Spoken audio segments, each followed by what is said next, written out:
39 dari kelas 5 program studi Pendidikan Guru Sekolah Dasar mata kuliah Bimbingan dan Konseling di Sekolah Dasar dengan dosen pengampu Miss Endang Septiani Magister Pendidikan. Saya akan menjelaskan mengenai bimbingan karir bagi anak sekolah dasar. Adapun submateri yaitu yang pertama, tahapan dan karakteristik perkembangan karir peserta didik di sekolah dasar. Yang kedua, teknik bimbingan karir bagi peserta didik di sekolah dasar. Yang ketiga, pelaksanaan bimbingan karir di sekolah dasar. Dan yang keempat, contoh konkret bimbingan dan konseling karir komprehensif di sekolah dasar. Mari teman-teman simak penjelasan saya di video berikut ini. Bimbingan karir bagi anak sekolah dasar. Nah, apa sih bimbingan karir itu? Bimbingan karir adalah proses pemberian bantuan oleh konselor berupa proses perkembangan individu mempersiapkan karir, yaitu melalui kesadaran diri, pemahaman diri, meningkatkan keterampilan diri, dan memberikan informasi tentang dunia kerja. Mari kita masuk pembahasan submateri yang pertama tentang tahapan dan karakteristik perkembangan karir peserta didik di sekolah dasar. Nah, pada tahap perkembangan karir siswa SD adalah pada tahap fantasi, yaitu umur 0 sampai 11 tahun. Nah, pada tahap fantasi ini anak sering menyebutkan cita-cita mereka kelak kalau sudah besar, misalnya ada ingin menjadi dokter, petani, pilot, dan lain sebagainya. Nah, anak SD juga sering bermain peran, misalnya ketika mereka bermain dokter-dokteran, bermain jadi penjual dan pembeli, bermain jadi sepak bola. Bahkan ada nih anak SD yang memiliki cita-cita yang jauh dari pertimbangan rasional dalam kehidupan, misalnya ingin menjadi Superman, Ultraman, dan lain sebagainya.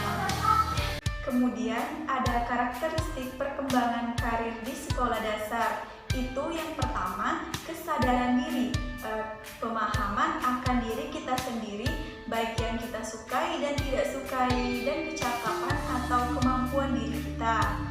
Yang kedua, kesadaran pendidikan, yaitu pemahaman betapa pentingnya pendidikan. Yang ketiga, kesadaran karir, pemahaman karir melalui pengetahuan dan pengalaman kerja. Yang keempat, kesadaran ekonomis, yaitu pemahaman tentang gaya hidup dan rencana masa depan. Yang kelima, pengambilan keputusan, yaitu keputusan karir sesuai dengan tujuan dan cita-cita. Yang keenam, kompetensi awal atau dasar, yaitu pengetahuan keterampilan kerja. Ketujuh, sikap dan apresiasi, yaitu pengembangan sikap kita yang positif, baik itu pribadi, pekerjaan, dan orang lain. Pembahasan kedua mengenai teknik bimbingan karir bagi peserta didik di sekolah dasar, yaitu yang pertama, terpadu dalam kegiatan belajar mengajar dengan memberikan materi kurikulum yang dapat diselipkan pada bimbingan karir. Yang kedua, paket bimbingan karir, yaitu yang dikemas dalam bentuk modul yang terdiri dari satu topik dan subtopik pembahasan. Yang ketiga, ada bacaan, yaitu dengan membaca riwayat hidup orang-orang yang berhasil, baik dari surat kabar, majalah, media elektronik, dan lain sebagainya. Yang keempat, narasumber, yaitu dengan mendatangkan narasumber sesuai tingkat perkembangan anak dan juga bisa dengan berdialog dengan orang tua siswa. Yang kelima, pengamatan, yaitu bisa langsung di lapangan dengan cerita, media, video, atau film. Yang keenam itu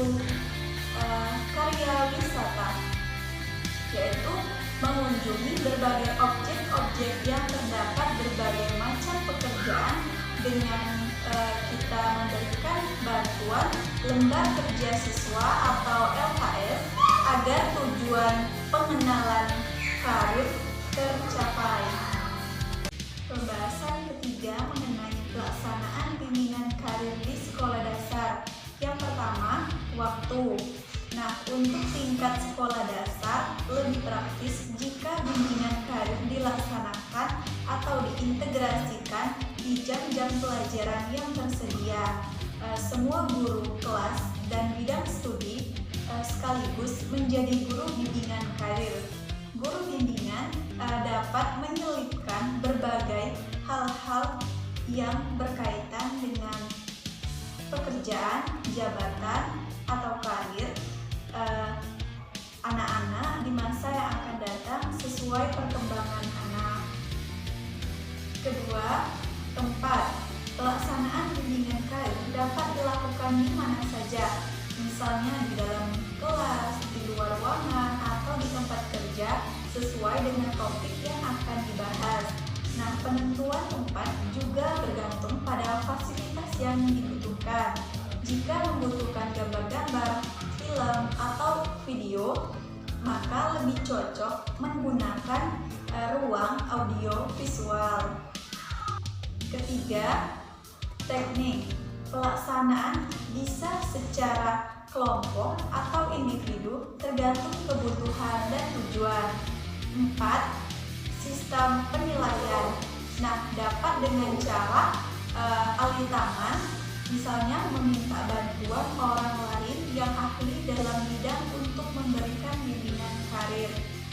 Pembahasan keempat mengenai contoh konkret bimbingan dan konseling karir komprehensif di sekolah dasar.